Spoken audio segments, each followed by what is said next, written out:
Good morning, everybody. Today's date is September 2nd, 2021. I am your host, Tom Kaczynski. Welcome to a morning chat.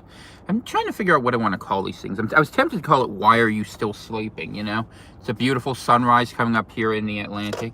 We are north of the hurricane damage here. I want to say a quick prayer and let know our thoughts are with the people of New York, New Jersey, and the Mid-Atlantic region, as well as all those in the South, needless to say, who have been hit by terrible flooding in the path of the hurricane that had just passed through down there. And it's pretty bad, obviously, and you kind of wonder if it's an accident. You wonder what's real and what isn't real. I mean, I guess that's one of the things we talk about on the show, and it's going to be the big theme for today's effort. I'm going to try something a little different than maybe I've done in some other shows, and I'm going to try in the next, we'll see how long it lets me stay connected. 15 minutes to the next half hour. I don't want to go super long today because I got some stuff I want to do.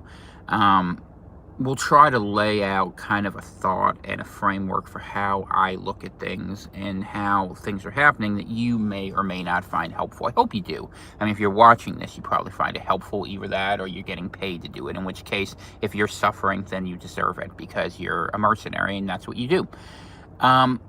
What was I going to say? That, one of the things that I often say when I do these shows to help people understand is just because you can't believe something doesn't mean it isn't true. And that's one of the challenges that's going to be hardest to deal with going forward with some of the problems that are out there.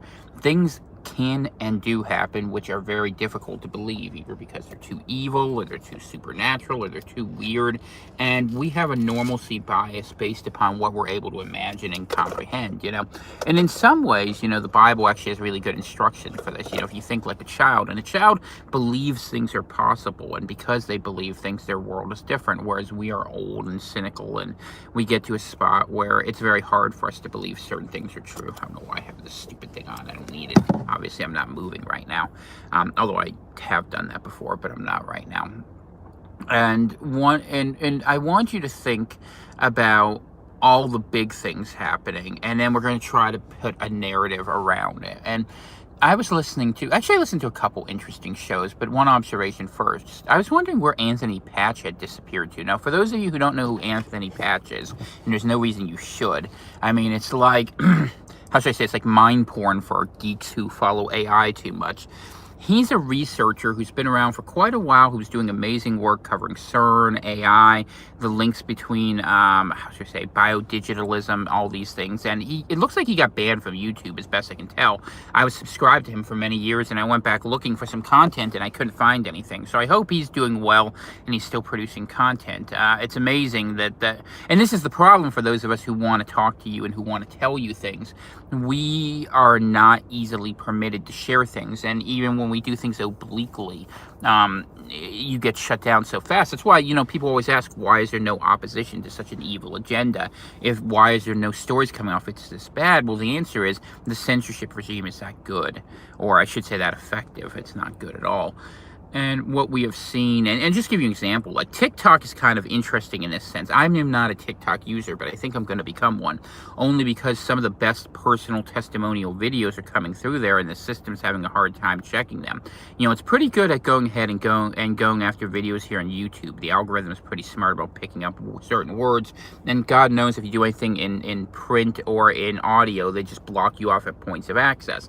But people there are sharing testimonies, and they're sharing stories about all the problems that are out there, all the nurses that are TikTok Tom, right? Good morning, Jewel. Good morning to everyone who comes in here. They're sharing stories about, all these hospitals who are saying they're overbooked. Well, they're overbooked because they don't have staff, because their CEOs are in on it. And people are leaving. I heard a number today. I had a pretty lengthy conversation with someone. They were saying that maybe as many as 100,000 nurses have left the profession, or have left for different entities or different positions within it, because they were in facilities or networks or systems that were going to require them to use the jab, and they just wouldn't do it.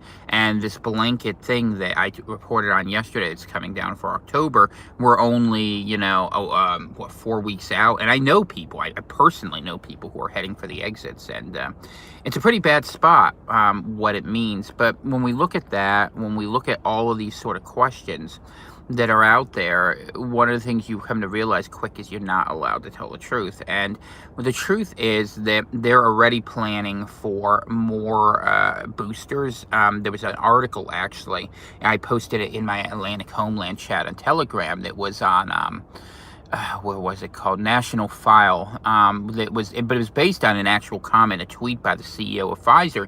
Now, because there are certain occasional side effects, Pfizer is going to provide 2 pills you have to take every day for those who take boosters. And so they're just more and more putting you more deeply in the medical bondage. That's what it is at this point. I don't think we can call it anything else and pretend that's the truth. And people are stuck in this situation where we live in a medical totalitarian state. And it's really interesting how we fell into this. And I even thought about it. I was listening to an episode of Dave Hodges where he was on with Doug Hagman. And for some reason, this is on at 4 in the morning. I mean, it's a little personal story, but I don't think I'm letting any big secret out. My wife likes to listen to podcasts sometimes when she's asleep if she's not listening to the Gospels. And it comes up, and that's fine. And I happen to wake up, and I'm sitting here listening to an interview from like March or something. No reason why I should be listening. But and he's talking about, what was I going to say? He's talking about all these sort of connections about how the money pieces are moving around between China and between, the CDC and all these different entities, relationships with Fauci, and how they were controlling Arizona politics. And you start to realize the more you watch this, the connections between all these different actors are just too many and too wide, and it's too inescapable. And you end up stuck at the end of this in this system where you're looking at it, and it just seems like it's totally too large to even begin to contest. And I kind of, I'll be honest, I was a little freaked out this morning. And because we're just sitting there and we're listening to this, and we're listening to, Dave was going on about his thing and about how deep the corruption had run and how long it had been in there. And he's pretty circumspect about his figures in terms of what he puts out there. But you think about it, and you think about Trump in this context. And look, I am not a Trump fan. I believe he was a plant. But let's pretend he wasn't. Trump was a notorious germaphobe. Germaphobe. He was notorious for not wanting to touch anyone's hands, not wanting to sneeze. And so what does China serve up, They serve up a disease that basically would go ahead and say, hey, you need to shut down the whole country. And look, I'm not going to blame him for that. I ran Coronavirus Central.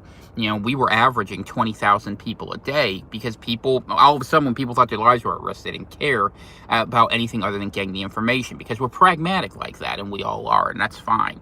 I got to meet a lot of good people, and I'm happy about that. And I don't blame him for his initial responses either. But the problem is people couldn't shift back when they realized the deception, that the cure is the disease. I mean, and I will say that is my actual belief at this point, that the purpose of this, in my personal opinion, was to destroy your immune effective response ability to prevent the incursion of certain other substances into you. And I think that's difficult. Good morning, Patches. Good to see you, by the way. Let's see. Jules says, just getting over it after 13 days. It's essentially the flu. Your sense of taste is yet to return. Piece of advice, niacin. A lot of people talk about that, really helping on the back end of it. So take a look at that, Joel. Hopefully it'll help you. I think it's a vitamin, is it B2? I don't remember. It's one of the B series. You can look it up. I don't remember off the top of my hand. And if I play with this too much, Lord knows you'll lose my feed. So we were set up in a position where now we have destroyed what we had. And that's the truth, by the way. I mean, I told you yesterday about how everyone's a number and not a name. And that's not going away, because people are used to following the rules. People are paranoid, and people are not individuals on a good day. People are not used to using reason on autonomy, and they're not used to having critical thinking skills. And I can't believe whatever's in these inoculations, whatever you want to call them, as being helpful to improving that. I mean, obviously it's not. And so now we find ourselves in a different position, and it's just interesting to me to think about it. And one of the things I try to do on this channel, and I know it makes some people uncomfortable, it makes me uncomfortable, but it's the truth, is I try to reconcile spiritual prophecy with news and events. And I think it's important because I think you can't understand the truth with a lowercase t unless you understand the truth with the uppercase T. Because if at this point, seeing all the strangeness that's happening, you don't think there are higher powers at play, you're living in a very different world. It would be, I don't know how it's possible to live in a world where you see all this stuff is just random and disconnected, and that you think that, these sort of evil plots are manufactured just for Pfizer to make a couple extra bucks, and that every country would somehow go ahead and destroy their own economy, or that you'd see massive lockdowns of it. What I think we see, let's start from Tom's little supposition, right? The way I look at the world is that higher truths tend to shape lower truths. That's to say, the battle between good and evil tends to shape outcomes in this world. So God versus Satan, Jesus versus the Antichrist. These sorts of battles are at the heart of this. And when I think about it, you have to look at prophetic wisdom. You have to look at revealed wisdom. You look at the book of Revelation. You look at the beast. You look at the dragon. You look at these metaphors, as St. John of Patmos was talking about, or if you want to look at a different version of Apocalypse, go look at the book of Enoch. First Enoch would be helpful to you, maybe. And when you start looking at these things, you start to begin able to piece the places of a story of metaphor into truth. And what happens is you have to remember what the purpose of evil in the Antichrist is. Antichrist just means not Christ. It doesn't necessarily mean like I'm going to go destroy everything, although it may happen that way. What it means is a little more complicated. It's in the sense that what we see is the effort to create an alternative to what's there. I hate to say it, but it's a bit like Belinda Carlisle. It's heaven on earth. And that is the goal of this. And the goal is to find people to compliance. But in order to have people comply with the new world order, with the beast system, with all these things, you need them to worship God, a man as God, or you need to worship the beast as God, or AI as God, or really, if you think it's fallen angel tech, which some of us do. And there's reasons for that. There's things that have been suppressed. There are truths you have not been permitted to hear. The Smithsonian has been burying and destroying giants' bones for years. And these are things, and they say, oh, well, carbon-14 dating. Yeah, carbon-14 dating, but what they don't tell you is that dating is only relevant if you've had constant magnetic pressure. And when you start to understand some of the pieces in this, you see how there are games that are played to construct a vision of reality that totally obscures what the truth is. Now, I can't tell you I know the truth in terms of that sort of thing of what the sequence of events was, because I wasn't here. And I do understand the actors who were out there doing things to hide that from us, and I do seem to understand their agenda, and I sort of, how should I say it, infer from what I've seen out there some of these other issues. My coffee's still too hot to start drinking. I hope you're having a good morning, by the way. So, when you look at it from that perspective, the purpose of evil in this world is to destroy Christians and destroy faith in Jesus, because that's the victory. So what you see is the empowerment of the New World Order of China, an atheistic relation that was foisted on the Chinese people. Remember, communism wasn't a Chinese idea. It was something that worked through the West, worked largely through Jewish circles, if we want to be really honest about it. And it was imported there, and it was brought in there, and every step of the way we had a chance to stop it. We could have allied with Japan after World War I. It might have prevented the horribleness of World War II. We didn't. We helped China, and this is Wall Street. We could have, removed China when MacArthur was over there in the 1940s and prevented the whole terror of Mao and the 100 million people dead. We didn't. Why?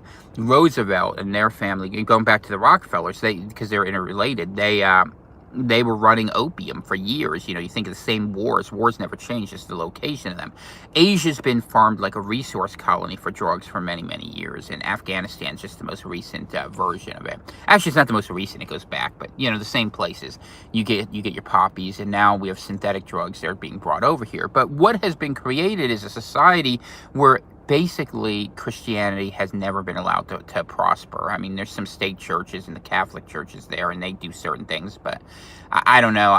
Just as an aside, I'm in an area these days where, the one thing I saw driving around was that I saw a number of Catholic churches offering free access to the jab, and the betrayal is just heartbreaking. I understand there are good people involved with that church, but you need to come out of her. She's not doing you right. And I understand. If you need to reform it, fine. Whatever you need to do. You have an anti-pope. You need to solve that. I'll leave that alone. I don't want to fight with Catholics today. But your church is doing you wrong, and more importantly, it's doing Christ wrong, and you need to look at your Bible, not your catechism. What was I going to say? So anyways, China is set up as the new vision of the world. Social credit score, technological oligarchy. Remember, we set them up. It was our money that built their country. It was our spending that built their economy. It was our tech giants, our Silicon Valley, funded by the DoD, right? We've talked about all those before. How all this stuff went to China, they went to experiment, and then they came back here. And you could argue, well, China has turned on us and bit the hand that fed us. And maybe that's true, or maybe it's more true that we were, put it this way. America and China have been acting for a long time like lesser demons, like a Beelzebub and Belial, or Belial, I should say, that are fighting against one another for hierarchy. And they're a system where we've both been doing evil. We've been fighting wars we knew were a bunch of crap for resource extraction to keep up a corrupt dollar because we've been in bed with Mammon for a lot of years. And now we're mad that someone who has another demon they're giving worship to, which is, I think, in China's case, AI, is going ahead and being more successful. So what do? When you look at it this way and you remember the purpose of evil is to defeat good, which is to say the connection to God, what you find is that the creation of a treatment, we'll call it that would separate people from God, the God gene removal, and the Pentagon was talking about that 15 years ago, that would make people be able to be receptive to radio waves so that things could be broadcast into them. I know this sounds crazy. I know you're not prepared to hear this, but hey, your eyes are just taking reflections of a reality outside you. Your ears are hearing waves of sound. This is what you already do. You're just conditioned to thinking of it only in ways you can consciously process. If you begin looking for the subconscious ways in which you're impacted, you will begin seeing them. I promise you this. This is no joke. You have that level of discernment available to you if you're willing to have a little bit of belief. And there's even science for it. I trust the science, it's just, you got to do these things. A little strong today on the coffee. Dana won't be happy with me, but I did the best I could. What was I going to say? So we're talking about China. And China has been unleashed to use every trick in their arsenal to basically take out America because they see us as the geostrategic threat. And from their perspective, they're actually correct. But from a larger perspective, they are a godless evil that have been placed over a people who are not godly enough to defend the few who held it up. And we gave away this country a long time ago. The church played a big role in it. We all chased money. We made a corrupt deal with the Republican Party, right? And you put together the free market people, and you put together the military-industrial complex, and you put together people who are supposed to be Christians. Where are those values concordant? They're not. But we did it because we picked the lesser of two evils. And this is what I tell you. This is how Satan wins. And this is his basic strategy. And this is what AI does.